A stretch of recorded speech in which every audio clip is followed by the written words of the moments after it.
ઈસુના ગૌરવી નામમાં આજની સવારની પ્રેમી સલામ. જય મસીહ કી.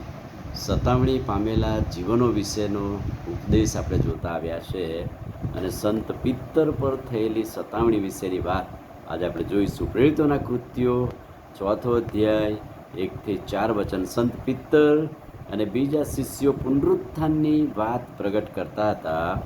તેવામાં તેઓએ તેમને પકડી લીધા અને કેદખાનામાં નાખ્યા. એટલે કે સતાવણી કરતાં શરૂઆતમાં શિષ્યો પ્રભુનું વચન પુનરુત્થાનની વાત પ્રગટ કરતા હતા અને એમની ધરપકડ થઈ, એમને કેદ કરવામાં આવ્યા, કેદખાનામાં નાખ્યા, ન્યાય સભામાં ઊભા રહેવું પડ્યું.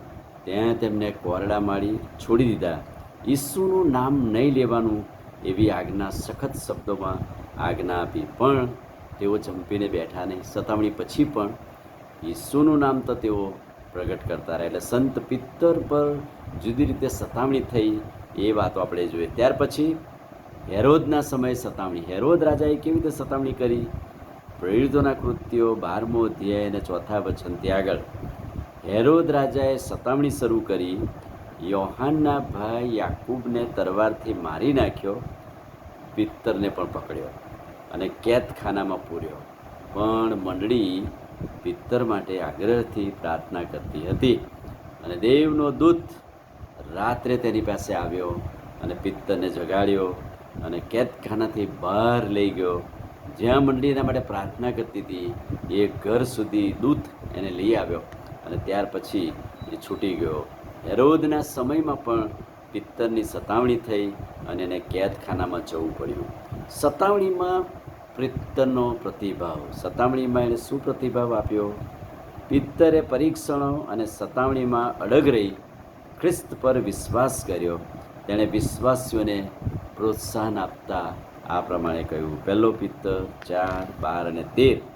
ભલાઓ, તમારી કસોટી કરવાને તમારા પર અગ્નિરૂપી દુઃખ પડે છે, તેથી આશ્ચર્ય ના પામતા, પરંતુ તેમાં આનંદ કરો. સંત પિત્તરે આટલી બધી સતાવણી થયા પછી પણ એ જ કહે છે. એટલાના માટે સમ્રાટ નીરોના શાસનકાળ દરમિયાન ઈસવીસન 66માં રોમની અંદર પિત્તર અને પાઉલ બંને શહીદ થઈ ગયા.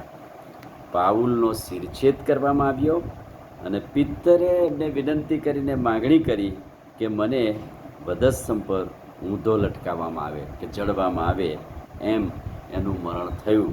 પણ પિત્તર પર થયેલી સતાવણીમાં મંડળી તો વૃદ્ધિ જ પામી.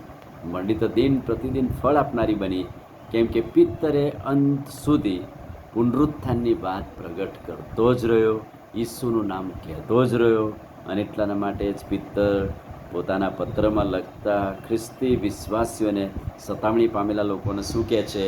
તમારી કસોટી તો થશે જ, અગ્નિરૂપી દુઃખો પડશે, પણ એથી તમે આશ્ચર્ય ના પામતા, નવાઈ ના પામતા, પરંતુ તેમાં આનંદ કરો, હરખાવો અને પ્રભુમાં વૃદ્ધિ પામો. આમીન. પ્રાર્થના કરીએ. ભલા પ્રભુ, આજે સવારે ખાતરીદાયક અદ્ભુત વચનને માટે આભાર.